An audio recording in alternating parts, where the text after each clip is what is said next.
Uh, Thanks everybody for being here for this talk.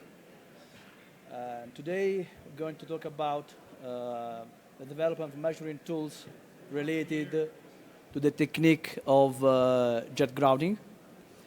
And more specifically, we're going to focus on the development of the check grout system, which is a system for measuring the radius of jet grouting columns.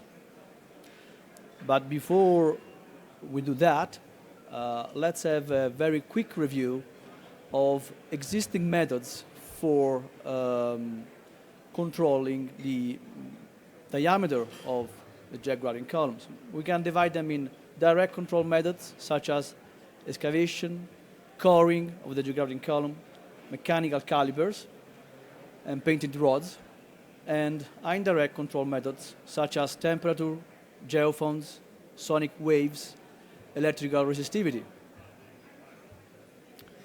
Now, excavation is pretty straightforward, 100% reliable, but very expensive, possible only with shallow columns and when they are hardened. I assume you are familiar with painted rods. Here, the problem is how to preserve the paint on the rods before they get hit by the jet of the monitor. And another problem is how to know the position of the rods underground to determine in a precise way the radius. And similar are hydrophones used during the making of the column, but here again you need to know the position of the drilled holes. And coring, which is only possible after the column dries out. And again, here it's very important to know where you are taking the sample. Then we have temperature. Again, here you need to be at the center of the column, and you need to wait up to 30 hours to collect meaningful temperature data. And then we have, this is indirect method, electrical resistivity, where that interpretation plays a big role. And again, there is the need on site to drill multiple holes. And then we have mechanic calipers. And here the challenge is how to re-enter the hole with an hydraulic device. That might prove difficult. And how you know the position of the caliper inside the hole. Plus, the mechanics of the soil might not allow to operate the arms of the caliper. Maybe you're not able to close the arms of the caliper when you are inside the column. So now the check grout system, it fits in the category of calipers, but it's a new approach. And the novelty of the check grout system is in equipping a flexible probe with a chain of biaxial inclinometers, also known as shape array, and use it as a tool for measuring the radius of the jet grouting column. And this has enormously simplified the mechanics of the check grout system over traditional calipers. All that is needed is deviating the flex probe enough to reach the limit of the jet grouting column. Thanks to the shape array, we have a precise image of the shape of the flex probe during all the measurement process. And here you can see the graphs of the probe inside the jet grouting column. So during all the measuring process, you have these images on the surface, and on the third quadrant, you have the top view of the probe, which is exactly the radius of the jet grouting column. Now, the check grout D is the check grout system improved. And it is the result of more than 20 different measuring campaigns carried on jet grouting job site all over the world in less than 2 years. And you see some locations of where we were taking the measurements. Here's some picture. This was the first job site we did in Italy, near Rome. Another one in the Basque countries, in Spain, October 22. Panama, September 23. Italy, Genova, in April 2023. And again, they called us back in 2024. And Spain, in Valencia, July 2024. Now, the check grout D, which is the improvement of the check grout system, retains all the distinctive approach of the check grout system, that is, deviating a flexible probe equipped with a shape array to get the radius of the jet grouting column. But it overcomes the limitations and shortcomings of the check grout system. Now, let's quickly review the check grout system operations. So, what you do is basically after the column is finished, you exit the hole, and when you're out of the hole, you remove the monitor and you replace it with the flex probe deviator. Then you need to re-enter the hole with the deviator and reach the measuring point. And then you need to reach the deviator with a probe through the grout duct and operate the air piston to get a greater deviation of the flex probe. Finally, you need to manually push the flex pipes to pierce the treated soil and reach the limit of the column. Now, the first problem we had was that these operations were long. So, exiting the hole, disassembling the monitor, assembling the deviator, re-entering the hole is obviously time-consuming, okay? And also, disassembling the monitor and assembling the deviator, it requires manual labor. You need an operator going under the rig and do the swapping. And very importantly, re-entering the hole might prove difficult in some tough soil conditions. In addition, when the jet grouting column is deeper than the rig mast extension, or when you are in low headroom conditions, retrieving the monitor requires even more time because you need to disassemble the rods for doing that. So the solution we devised was an integrated deviator.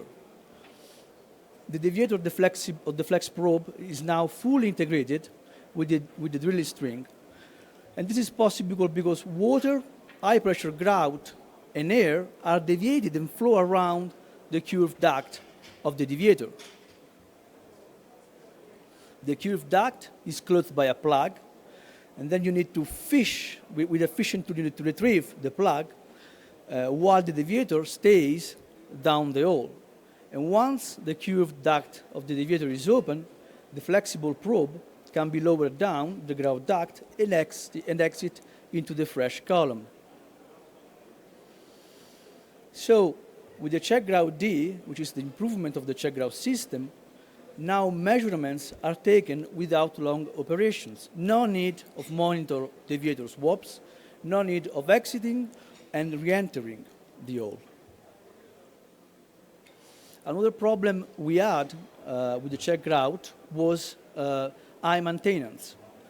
Basically, the check grout was provided with a pneumatic piston, and the piston is activated by compressed air that travels inside the air duct of standard double fluid jet grouting rods. And the function of the piston was that of giving a greater angle of deviation to the flex probe to measure columns with a greater radius. But the air chamber of the piston needs maintenance and cleaning because when the rods are open to lower down the flexible rod, grout might drip from the top rod or grout could erupt from the rod inner grout duct due to differential pressure. Because when you open the rods, you lose pressure in the grout line, and you have a greater pressure down the hole. And usually, the air channel of the jet grouting rods is dirty. So the solution we devised with the check grout D was that of simply eliminating the pneumatic piston. And we could do that because we introduced a special flex probe called Carbon Shape that has a plastically deformable end of 350 millimeters. With this deformed ending of the pipe, we can reach the same radial distance of the pneumatic piston setup. Another problem we faced with the check grout was soil stiffness. In double fluid treatment, there is less substitution of soil than in single fluid treatment. And as a result, the soil treated has more stiffness. And often it's not possible to manually push the flex pipe and pierce the treated soil. So this narrowed the scope of our technology. We were able to take measurements only with single fluid. With the check grout D, we designed a sub that we called diathrust with springs to be attached to the top of the jet grouting rods. And this way, we basically have all the thrust and pull force of the rig chuck or rotary. And to control the applied thrust force, we applied a load cell between the diathrust, this sub, and the pushing rods. And the load cell up shows in real time values and graph. And a peak on a graph shows that the flexible probe reached the untreated soil. So when you have more kilos, that means that you are hitting the untreated soil. Obviously, to better withstand the thrust of the chuck, the pushing rods are now made in aluminum and connected by carbon steel nipples. And the flex probe itself is now made of a composite material, polypropylene and reinforced carbon fiber to withstand loads up to 700 kilos. Another problem we had with check grout system was multiple level measures. So customers, they were asking for measuring the radius of the columns at different depths so that they could have a better view of the sides of the column. So the flexible probe of the check grout is manually pulled into the grout duct of the jet grouting rod. And this makes it difficult to get measures at different depths, because in order to have the pushing point at human height, you need to remove the drilling rods. And this is time-consuming and very impractical. But with the upgraded version with check grout D, thanks to the diathrust, the jet grouting rods are pulled by the rig chuck. So if the upper jaws of the rig can move up and down, then it is possible to get measures at different depths without removing any drilling rod. And if your rig doesn't have moving jaws, then we can provide a special lifting kit for moving the rods without using the upper jaws of the rig. And finally, an added feature that we have now in the check grout D is the possibility of sampling the grout column. We have designed a sampler that is mounted on the tip of the flex pipe and a ball valve to retain the sample of the treated soil. So basically, we believe that this caliper for giving the radius of the jet grouting column, it really gives you a wealth of data. You have, with the shape array, the shape of the flex probe inside the jet grouting column during the measurement. You have the kilos you are applying to the probe, and you also have a sample of the grout column.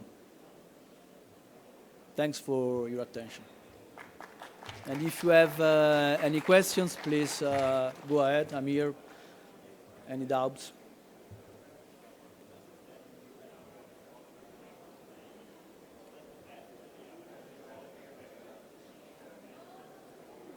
No.